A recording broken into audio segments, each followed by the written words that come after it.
Joining me this morning is Nathan Becker. Thanks for joining us on this Sunday morning. And we want to talk tsunamis. We do have a warning system in place, but talk about what happens when there is a large earthquake, say around the Pacific. What kind of warning do we have?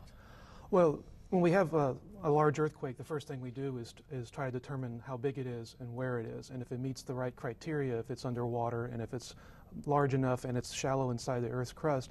We issue a warning right away based just on the earthquake before we have any information from any buoys or sea level gauges.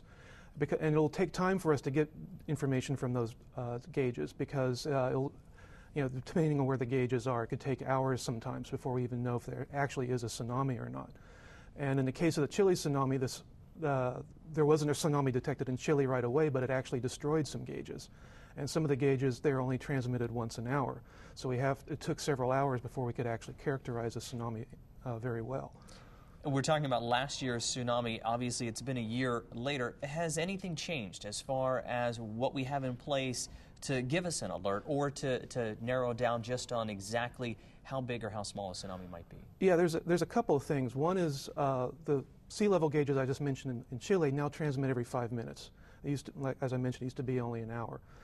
The other thing is we're working on some software forecast models that we were sort of beta testing. They were brand new, and this tsunami gave us a chance to test it in real time. And I think next time we're going to have a much better forecast for issuing our warnings.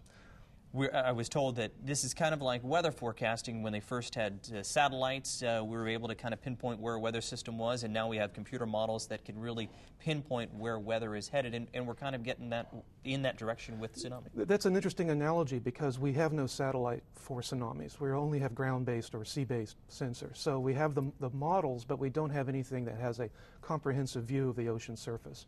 Maybe in the next decade or two we will, and I'm hopeful for that. But right now we're still stuck with what we have on the ground. But it's going in that direction. Absolutely. Using technology to pinpoint exactly what's going on. All right, well, thank you very much, Nathan, for coming in and talking a little bit about tsunami, the threat of tsunami, and what we have in place to kind of keep our eyes on this, the potentially destructive waves.